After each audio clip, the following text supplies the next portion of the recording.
Hey, what is up guys, welcome back to the channel and welcome back to Gran Turismo 7.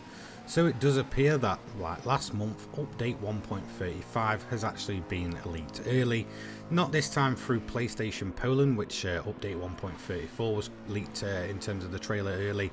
This time it is through some Chinese source, I believe, in regards to kind of PlayStation and such.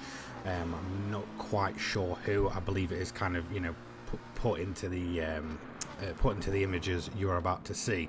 Now, what does this really confirm for update 1.35?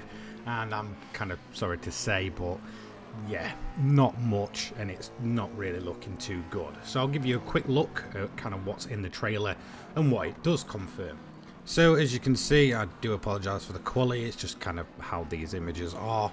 If I make them any bigger, the quality gets, well, even worse. So obviously the Aston Martin Valkyrie from 2021 is confirmed. As you can see, it's there in game, straight from the trailer.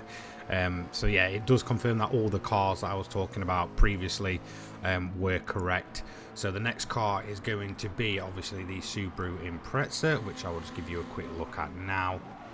And obviously, once again, as you can see, it's the one that we said it was going to be, the 2004, the sedan WRX STI. So again, there's the first in-game screenshots of it. I know there's quite a few people rather quite hyped for a lot of these cars, and then others that just completely don't want them and say they're a bit copy-paste. Kind of is what it is.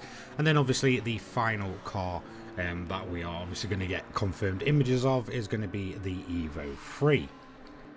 So there you go, the Evo 3, that is again confirmed. It's the exact same cars that I mentioned the other day. It's the 1995 GSR model, so there you go. I think I was actually right on that one. I can't remember if I predicted that exact model or not, even when most places were just saying it's the Evo 3. Yeah, it's a GSR model.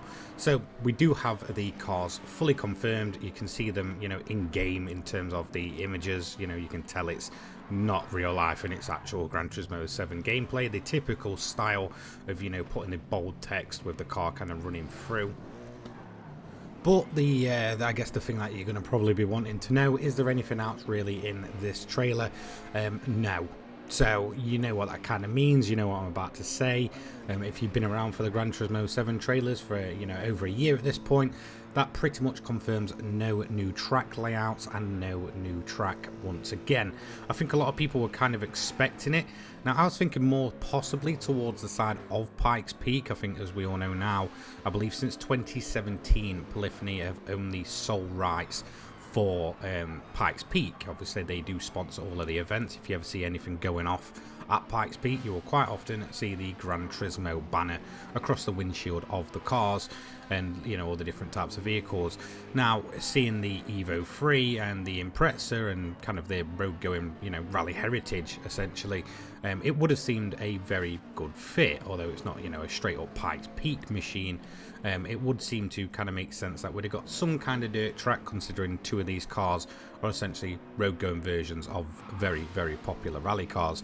Obviously the Valkyrie again, that is kind of its own thing. It was essentially supposed to be kind of for the Le Mans hypercar class, but then kind of got shelved after a while, which, you know, a massive shame, but we already have Le Mans and such, so I wasn't expecting too much to kind of go along with that. You know, if possible, maybe a new layout for Le Mans, which is actually possible. But again, it pretty much confirms that there is just nothing in terms of tracks or track layouts within this update. So basically, don't go thinking there is. Now, if you do remember when update 1.34 got leaked, it was essentially the typical free car images and nothing else. Obviously, the trailers never give away that much details of what's going to be in the patch notes. And then obviously we got the leaks of the kind of, you know, I guess buy-in engine swaps and, you know, special parts.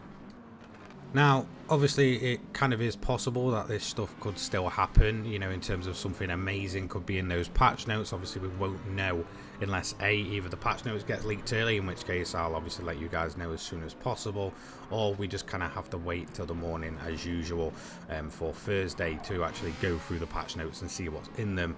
So there is the possibility that there could be something great in those patch notes. However, if we look back in terms of kind of main features of the game, we've got selling cars, we've got PSVR 2, obviously we've now got, you know, the buyable engine swaps and stuff, you know, 3 key things that are quite huge in terms of, you know, what features we kind of want in GT7. I don't really know what else there would be in terms of features.